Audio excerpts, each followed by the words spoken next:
Jean de Bonny, bonsoir. Bonsoir. Vous êtes un passionné de nos mains et de ce qu'elles peuvent cacher comme détails et explications sur la façon dont on agit en société ou dans notre travail.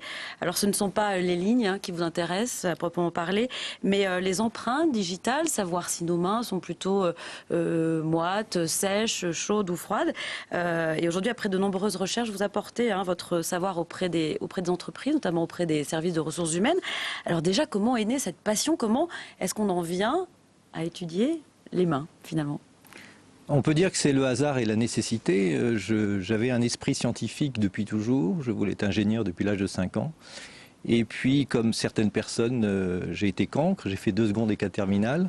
Donc, il n'était plus question de faire une école d'ingénieur. Mais en revanche, je voulais savoir de quel potentiel j'étais porteur. Et je suis tombé sur une phrase de Paul Valéry, que les Parisiens peuvent voir sur le musée du Trocadéro, qui dit que la main est égale et rivale de la pensée, l'une n'est rien sans l'autre. Et je me suis dit, est-ce que la main est une partie visible du cerveau? Est-ce qu'elle traduit et trahit comment nous fonctionnons? Et j'ai fait des milliers d'empreintes, notamment des mains d'artistes. Et je me suis aperçu que les artistes qui savaient gérer leur propre talent n'avaient pas les mêmes empreintes que ceux qui avaient besoin d'un agent. Et je me suis dit, est-ce que dans le monde de l'entreprise, c'est pareil? Est-ce que les gens autonomes ont certaines empreintes? Est-ce que les gens qui ont besoin d'être pris en charge ont certaines empreintes? Et de là est née cette passion pour la biotypologie. La biotypologie. Alors on va voir, je vous propose de regarder quelques images que vous nous avez confiées, des images d'empreintes, et que vous nous expliquez un petit peu. Voilà, alors celle-ci, c'est une arche, c'est une empreinte qui est assez rare. 5% des gens dans le monde la possèdent. Mais en France, c'est 9% et encore plus chez les femmes françaises, près de 12%. Elle traduit un sens critique très développé. Ce qu'il faut savoir, c'est que les empreintes sont classables en seulement 5 catégories, même si elles sont uniques. Et en fait, comme toute personne, nous sommes tous uniques et tous classables selon des tempéraments d'Hippocrate. Donc là, après... Alors ça, c'est une boucle, c'est une empreinte que 60% des gens ont. Je précise aussi que tout le monde n'a pas la même empreinte sur les 10 doigts. Et oui. Donc on peut regarder le pouce et l'index et se rendre compte que ce sont des empreintes différentes. Alors la boucle donne le sens d'adaptation, le besoin de la diversité. Et donc ce sont des gens qui n'aiment pas que les choses soient trop rigides. D'accord. Ensuite, la troisième, on va la voir dans quelques secondes. Le suspense est à son comble, les gens chez eux. Alors la boucle peut être à droite ou à gauche. Alors là, ici, vous avez une double boucle, c'est-à-dire il y a une boucle dans un sens et une boucle dans l'autre sens, donc ça a une forme de S.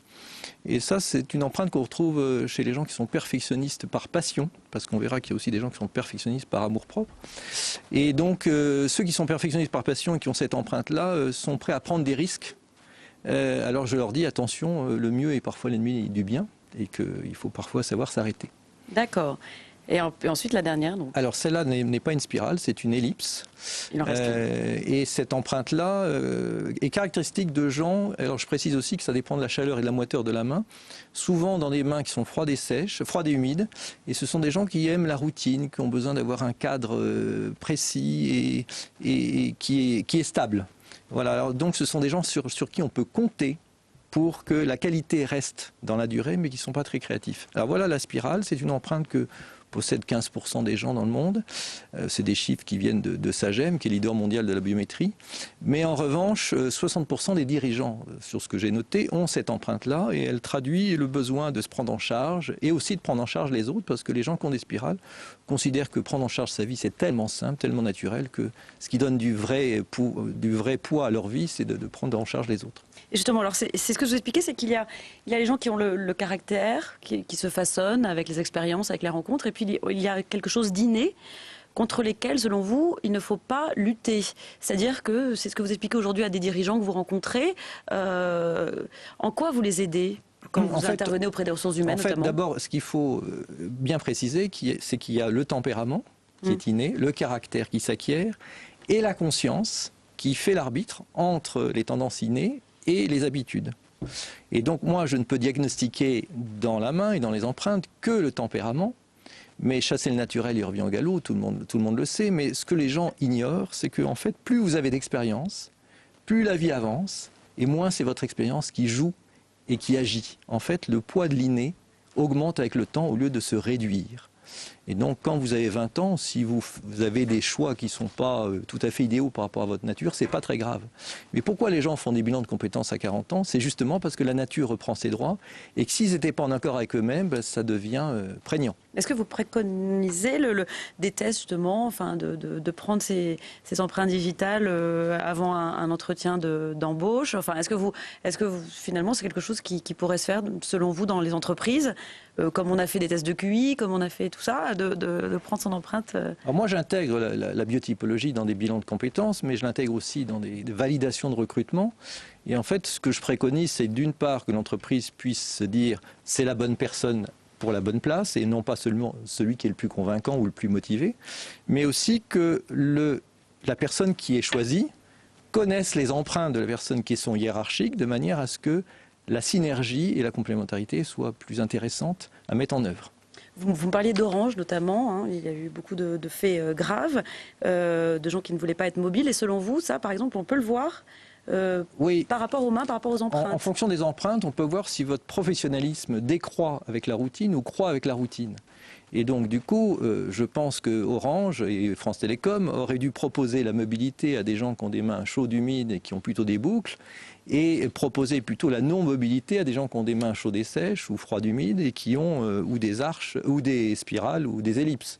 Voilà, et donc à ce moment-là, on respecte les gens en fonction de ce qu'ils sont et pas en fonction d'une politique générale qu'on applique à tout le monde. Est-ce qu'il y a beaucoup d'entreprises qui font appel à vous?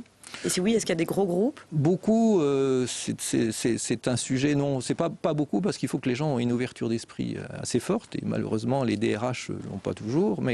Mais en revanche, par exemple, je suis intervenu dans le groupe Accor, je suis intervenu aussi pour le groupe Méridien, je suis intervenu pour Electrolux, pour la Mondiale, pour que le recrutement ne génère pas un turnover trop fort ou pour que dans les équipes d'un hôtel, par exemple comme le groupe Accor, les gens soient plus tolérants les uns avec les autres, parce qu'on est dans une époque où le communautarisme augmente, et si je crois que l'autre est différent simplement parce qu'il est d'une communauté ou d'une ethnie différente, peut-être que je me trompe, et en réalité c'est parce que son tempérament est différent, et qu'en découvrant son tempérament, j'ai son mode d'emploi. Et juste alors, vous avez eu les empreintes de Nicolas Sarkozy? Alors en fait, j'ai un projet de faire un musée de la main, et pour ce musée de la main, j'ai fait les empreintes des mains d'une centaine de personnes.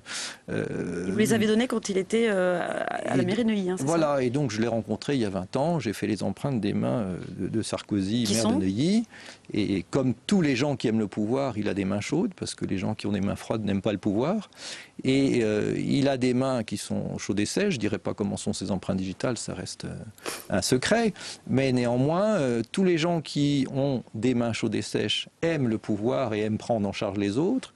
Tous les gens qui ont des mains chaudes et humides aiment bien emmener les autres, mais c'est plutôt du style qui m'aiment me suivent. Les gens qui ont des mains froides et sèches sont des individualistes sociables, ils agissent pour le groupe mais pas en groupe. Et les gens qui ont des mains froides et humides ont besoin qu'on les prenne en charge, qu'on les materne et qu'on les sécurise. Et comme ça, tout le monde est complémentaire. Et alors, vous avez fait un jeu. Alors ça, c'est plutôt inédit. Enfin, je ne sais pas si ça existe beaucoup. Voilà, c'est le seul jeu dans ce domaine. En fait, c'est un jeu qui s'appelle Finger Tree, qui est vendu comme les jeux, mais en réalité, c'est un jeu où il n'y a pas de gagnant et pas de perdant, où on gagne à mieux se connaître et à mieux comprendre les autres.